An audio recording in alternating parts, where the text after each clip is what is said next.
Saya katakan bahwasanya Al-Imam Nawawi membolehkan bid'ah hasanah. Al-Imam Al-Iz bin Abdissalam juga membolehkan bid'ah hasanah. Al-Imam Syafi'i juga membolehkan bid'ah hasanah. Tetapi bid'ah hasanah yang dimaksud oleh mereka para imam bukan yang dimaksud oleh masyarakat umum. Yang dimaksud dengan bid'ah hasanah mereka adalah sarana-sarana.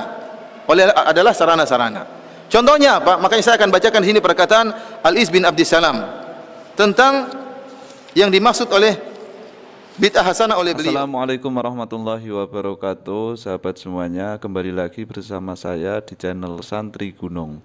Pada video kali ini kita akan membahas, meluruskan juga apa yang telah disampaikan oleh Ustadz Firanda seperti yang di awal tadi terkait tentang pengertian bid'ah hasanah. Kita sangat menolak sekali, kita tidak setuju dan perlu diluruskan pernyataan dari Ustadz Firanda yang menyatakan bahwa bid'ah hasanah itu hanya tertaut pada hal-hal yang berbau sarana. Nah, dia ini kesalahannya mengambil keterangan dari ulama-ulama salaf, utamanya dari madhab Syafi'iyah. Dan ini perlu kita luruskan karena selama kita ngaji, selama kita mencari datanya, tidak ditemukan sama sekali seperti apa yang telah disampaikan oleh Ustadz Firanda, bahwa bid'ah hasanah itu hanya terpaut kepada hal-hal yang berbau sarana, atau bid'ah hasanah itu hanya sebuah sarana saja, makanya diperbolehkan. Nah, dia mengatakan pengertian itu berdasarkan dari kitab Qawaidul Ahkam fi Masalihil Anam. Ini kitabnya, karya Abi Muhammad Izzuddin Abdul Aziz bin Abdissalam, yang terkenal biasanya Imam Izzuddin bin Abdissalam. Beliau ini merupakan Sultanul Ulama. Dia mencatut dari kitab ini dan nanti kita akan bongkar, ya.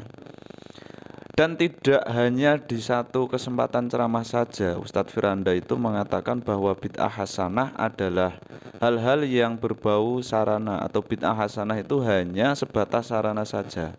Tidak hanya di satu ceramahnya saja, bahkan di beberapa ceramahnya itu disampaikan hal yang sama. Dan ini saya kira sesuatu yang perlu untuk diluruskan, fatwa yang perlu diluruskan karena pengertiannya sangat jauh berbeda.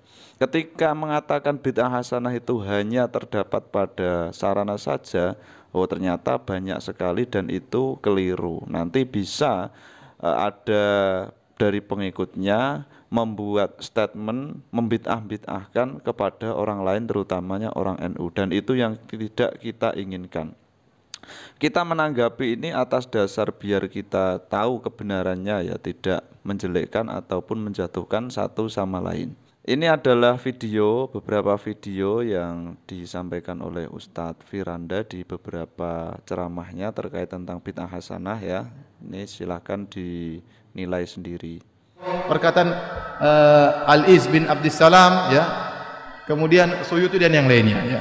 Tetapi kebanyakan yang mereka maksudkan dengan bid'ah hasanah adalah bukan yang berkaitan dengan ritual, tetapi berkaitan dengan sarana. Padahal yang kita maksudkan dengan bid'ah yang dimaksud oleh Nabi SAW adalah ritual. Demikian juga Imam Nawawi. Al-Imam Nawawi rahimahullah berkata, bid'ah adalah mengandang-andangkan sesuatu yang tidak ada di masa Rasulullah SAW.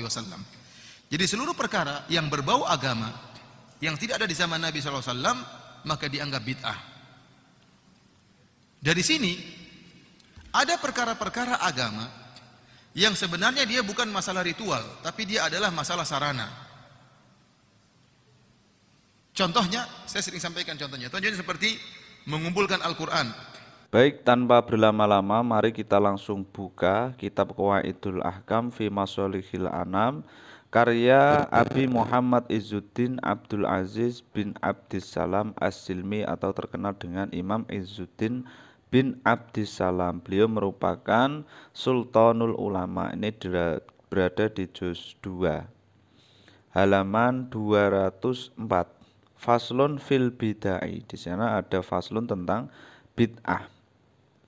Jadi bid'ah itu apa? Bid'ah itu fi'lu ma lam yu'had fi asri Rasulillah sallallahu alaihi wasallam.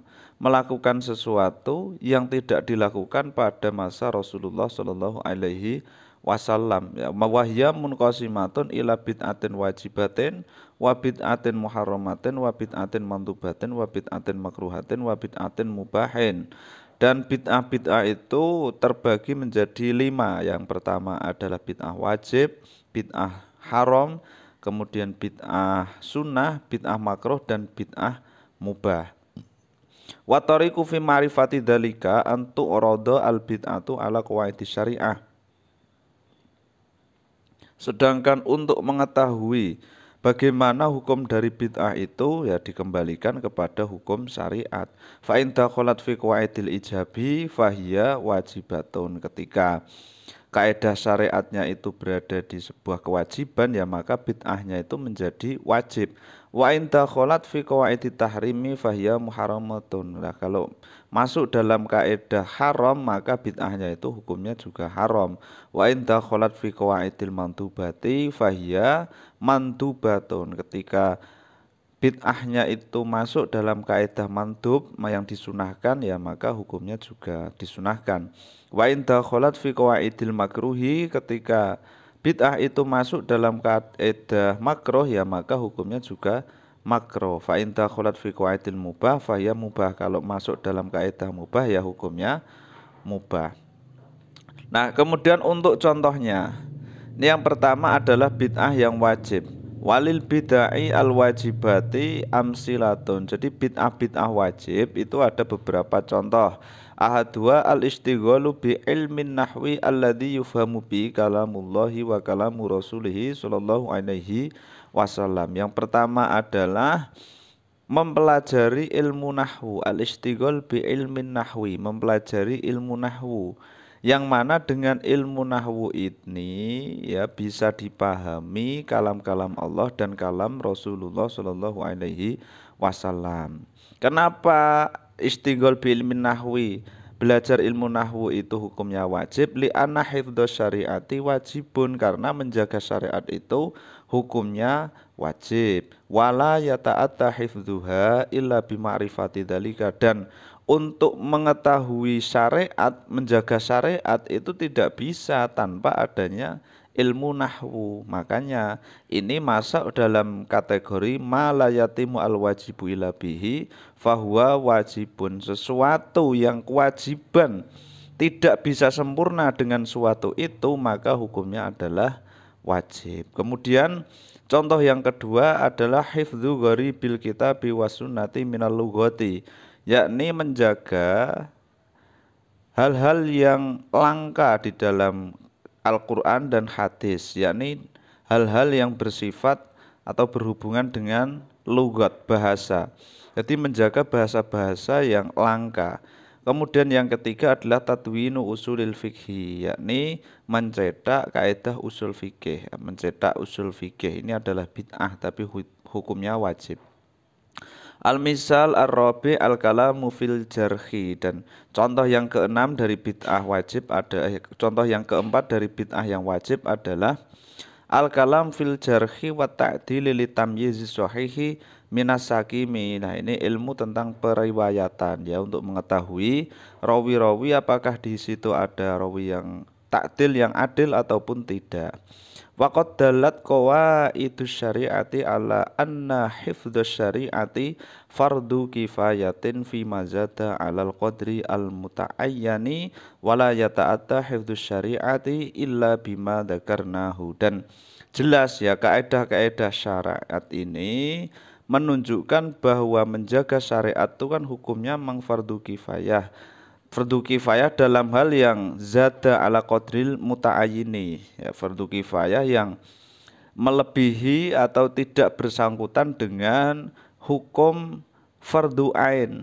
Nah, makanya semua syariat-syariat ini juga tidak akan ada ya, tidak akan nampak, tidak akan bisa terjaga kecuali dengan adanya bid'ah-bid'ah ini. Jadi bid'ah-bid'ah wajib ini kenapa kok wajib? Karena bid'ah-bid'ah ini dibutuhkan untuk mengetahui atau untuk menjaga ilmu syariat. Kemudian untuk contoh yang selanjutnya adalah bid'ah yang diharamkan. Walil bid'ati al muharramati amsilatun minha madhabul qadariyah wa minha madhabul jabariyah wa minha madhabul murji'ati wa minha madhabul mujassimati. Warraddu ala haula'i minal bid'ai al wajibati. Ini bid'ah-bid'ah yang haram ya, madhabnya qadariyah, madhabnya jabariyah, madhabnya murji'ah, kemudian madhabnya mujassimah, orang-orang yang menjisimkan Allah ya. Warad ala haula'i minal bid'ai al wajibati, dan menolak ataupun mengcounter ya, menolak ataupun mengcounter dari bid'ah-bid'ah ini, yang mana bid'ah ini adalah haram, hukumnya justru wajib. Nah ini kita sampai di bid'ah al-mandubah yang disalahpahami oleh Ustadz Firanda itu ya, yang dipotong kemudian dibuat pengertian sendiri seolah-olah yang namanya bid'ah hasanah itu sesuatu yang berhubungan dengan sarana, dan itu sangat keliru sekali. Ini walil bid'ai al mandubati amsilatun. Nah ini ada bid'ah yang disunahkan, ada beberapa contoh. Minha ihdasur rubuti wal madarisi, ya, membuat pondok-pondok dan sekolahan-sekolahan, wabinaul qonatiri, dan membangun jembatan. Nah ini memang oke, adalah sarana, dan di atas tadi itu memang juga ada sarana ya.